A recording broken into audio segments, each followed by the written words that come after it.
Selamat pagi anak-anakku yang ganteng dan cantik. Ketemu lagi dengan Ibu Arum di hari Jumat dengan cerita Alkitab. Anak-anak, pagi ini tentu saja anak-anak sudah bangun tidur, sudah mandi, sudah gosok gigi, dan juga makan pagi. Tetapi tidak lupa anak-anak harus selalu mengucap syukur pada Tuhan bahwa kita tetap diberi kesehatan. Hari ini anak-anak kita mau mendengarkan cerita Alkitab tentang Yesus menyembuhkan orang buta. Diambil dari Yohanes pasal 9 ayat 1 sampai 41. Ada seorang pengemis dan tidak bisa melihat atau buta matanya sejak lahir. Suatu hari dia mendengar bahwa Tuhan Yesus akan datang ke kotanya.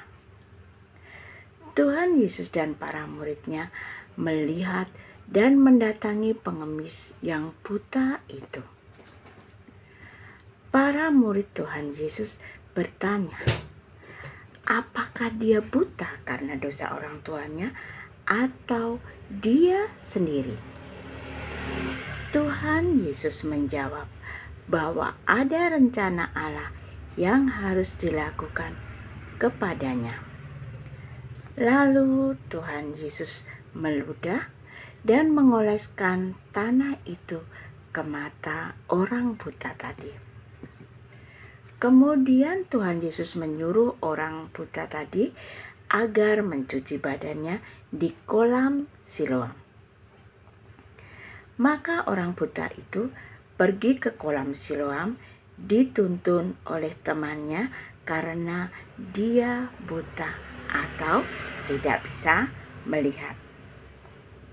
Setelah mencuci badannya, tiba-tiba dia bisa melihat.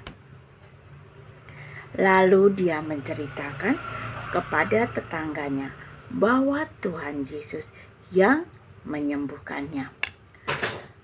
Pengemis itu juga bercerita kepada orang-orang Farisi bahwa Yesus adalah penyembuh dan Tuhan. Tetapi orang Farisi itu tidak percaya dan mengusir pengemis itu keluar dari bait Allah. Ketika dalam perjalanan, orang itu bertemu lagi dengan Tuhan Yesus. Dia merasa senang sekali. Akhirnya orang itu kemudian berlutut dan menyembah Tuhan dan percaya bahwa Yesus adalah benar-benar Tuhan. Nah, anak-anak, itu tadi cerita Alkitab kita pada hari ini tentang Yesus menyembuhkan orang buta, diambil dari kitab Yohanes pasal 9 ayat 1 sampai dengan 41. Anak-anak, dari cerita tentang Tuhan Yesus menyembuhkan orang buta tadi, apa pesan Tuhan untuk kita? Ada beberapa pesan Tuhan untuk kita yang perlu kita perhatikan. 1. Bahwa cinta kasih Tuhan tidak pernah berkurang bagi orang-orang yang berkekurangan. Contohnya, kepada orang buta tadi, Tuhan Yesus tetap mengasihi. Ya. Maka kita harus bersyukur bahwa kita terlahir dengan sempurna, dengan mata yang bisa melihat, dengan kedua tangan yang sempurna, dengan kaki yang sempurna, dengan badan yang sempurna. Anak-anak harus tetap bersyukur.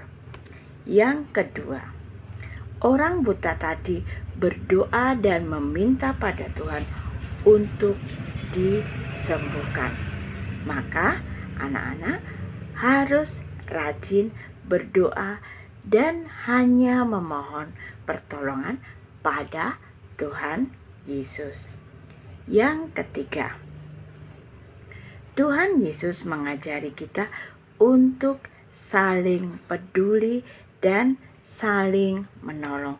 Contohnya, setelah orang buta tadi diolesin dengan tanah sama Tuhan Yesus matanya, kemudian dia pergi ke kolam Siloam, dituntun dengan temannya.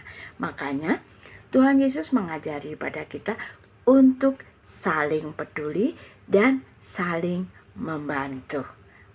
Yang keempat, kita harus selalu berdoa, memupuk iman kita setiap hari, berdoa pada Tuhan Yesus supaya kita semakin bertumbuh, semakin besar, semakin bertumbuh dan mencintai Tuhan Yesus, semakin mengenal Tuhan Yesus. Seperti orang tadi, ya, dia buta tetapi dia kemudian percaya dan menyembah Tuhan Yesus sebagai Tuhan dan Juru Selamat.